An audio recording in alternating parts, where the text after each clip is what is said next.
అక్కడ ఏదైతే మిషన్ కాకతీయ పేరట చెరువు మీద 4 తుమ్మ చెట్లు వీకి 100 కోట్లు దాంట్లో కూడా దోసుకున్నది ప్రజలందరికీ కూడా తెలుసు.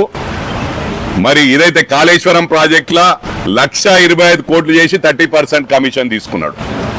మరి ఇదే కాకుండా ఇంకొకటి నేను పర్సనల్ గా విజ్ఞప్తి చేస్తా ఉన్నా మా గౌరవ ముఖ్యమంత్రి గారికి, ఏదైతే కొల్గూరు ఉందో గజ్వెల్ మండల్లో ఆ గ్రామంలో కొల్గూరు గ్రామాన్ని 2.5 years బ్యాక్ నేను దత్తకు తీసుకుంటానని దత్తకు తీసుకొని దళితులై పేదవారి 2 సంవత్సరాలు అవుతుంది 32 ఇండ్లు కూల్చేయడం జరిగింది. కొత్త డబుల్ బెడ్రూమ్ కట్టిస్తా అని దానిపైన కూడా కేసు బుక్ చేయాలని చెప్పి కూడా నేను ఈ ప్రభుత్వాన్ని విజ్ఞప్తి చేస్తా ఉన్నా. అరెస్ట్ చేయాలంటే రోజు అరెస్ట్లే ఉంటాయి, జైలుకి వెళ్ళి రావడం మళ్ళీ జైలుకు పోవడం. హరీష్ రావు సిద్ధంగా ఉండు, మీరు ఏ విధంగా అరాచకాలు చేసిండ్రో, ఎంతమంది మీ తప్పుడు కేసులు సిద్దిపేటలో ఒక చక్రధర్ గౌడ్ అనేట ఆయన మీద రేప్ కేసులు బుక్ చేయించారు, ఎన్నో కేసులు బుక్ చేయించి ఆయన ఉరేసుకునే పరిస్థితి. ఆ టైంలో మేము ప్రొటెక్ట్ చేసి తప్పకుండా మీకు అండగా ఉంటామంటే ధైర్యంతో బయటకు వచ్చిండు, లేకపోతే డబ్బులని రోడ్డు మీదకి వచ్చిండు. చక్రధర్ గౌడ్ అనేది ఆయన మీద ఎన్నో కేసులు బుక్ చేసిండు, హైదరాబాద్ లో బుక్ చేసిండు, మన మల్కాజ్గిరి లో కూడా బుక్ చేయించిండు. నాకు రీసెంట్ గా తెలిసి నేను సిఏ గారు చెప్పిన ఫాల్స్ కేసు అని చెప్పి ఇలాంటి ఎన్నో తప్పుడు కేసులు రేప్ కేసులు ఉన్నాయి లేని అని బుక్ చేసిండు.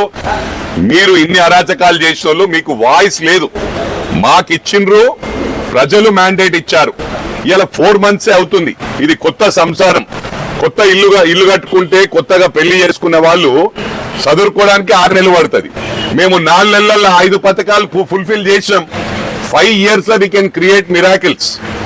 రేపు మేము అడగకుండానే ప్రజలు ఓట్లు వేసే విధంగా మా గౌరవ ముఖ్యమంత్రి గారు పనిచేస్తా ఉన్నారు. ఆయన డైనమిక్ ముఖ్యమంత్రి, కొత్త ముఖ్యమంత్రి గారిని చదువుకోనికే టైం పడుతుంది. ఇవాళ ఈ మాట ఇచ్చిండ్రు, ఆ మాట ఇచ్చిండ్రు, అసలు మీకు అడిగే అధికారం లేదు, మీకు జవాబు చెప్పే అవసరం లేదని కూడా చెప్తా ఉన్నా. ప్రజలు మాకు మ్యాండేట్ ఇచ్చిండ్రు. రేపు పార్లమెంట్ ఎన్నికల్లో చూస్తావు, మీకు గుండె అదేంది ఎగ్గు గుండు సున్నా ఒక్క సీటు కూడా రాదని చెప్పి కూడా ఈ సందర్భంగా తెలియజేస్తా ఉన్నా. టిఆర్ఎస్ పార్టీకి నాట్ ఈవెన్ సింగిల్ సీటు కూడా రాదని చెప్పి బల్లగుద్ది నేను చెప్తా ఉన్నా. దీన్ని ఛాలెంజ్ కు రెడీ ఉన్నావా అని చెప్పి హరీష్ రావు అంటున్నా. రాజీనామాకు సిద్ధంగా, జైలుకు పోవడానికి సిద్ధంగా నువ్వు, నీ బావమరిది, నీ మామ ముగ్గురు జైలుకు పోవాలా. మీ మామ ధైర్యం ఉంటే మీ మామ ఇద్దరు కలిసి మామాళ్ళు రాజీనామా చేయండి. నేను మా రేవంత్ అన్న మా గౌరవ ముఖ్యమంత్రి గారు పోటీ చేస్తాం. సిద్దిపేటలో నీ మీద నేను పోటీ చేస్తా. ఇక్కడ 100% మా గౌరవ ముఖ్యమంత్రి గారు పోటీ చేస్తారు. దానికి సిద్ధంగా అని చెప్పి హరీష్ రావు విజ్ఞప్తి చేస్తా ఉన్నా, రిక్వెస్ట్ చేస్తా ఉన్నా. తయారుగా మాటలు చెప్పక, ఎందుకంటే గతంలో కూడా నేను టీడీపీ ఎమ్మెల్యే ఉన్నప్పుడు నేను రాజీనామా ఇచ్చిన స్పీకర్ ప్రోఫార్మర్ లో తిరుపతికి వెళ్లి కిరణ్ కుమార్ రెడ్డి గారు స్పీకర్ ఉన్నప్పుడు నేను అక్కడ ఇచ్చి ఒకటే చెప్పిన, అమరవీర కుటుంబాలకు నా సీట్ నేను త్యాగం చేస్తా. నువ్వు త్యాగం చేయడానికి సిద్ధంగా ఉంటే రా అన్న. పత్త లేకుండా 2-3 నెలలు అసలు నువ్వు రానేలేవు. అదే విధంగా ఈసారి జయకు చెడ్డ పేరు వస్తుంది. నీకు మంచి పేరుంది, నీకు అదే మంచి పేరుందని నీకు నేను ఏ విధంగా నేను చెప్తున్నా, మంచి పేరున్నట్టయితే నువ్వు వెంటనే 15th August నాడు రాజీనామా చేయి.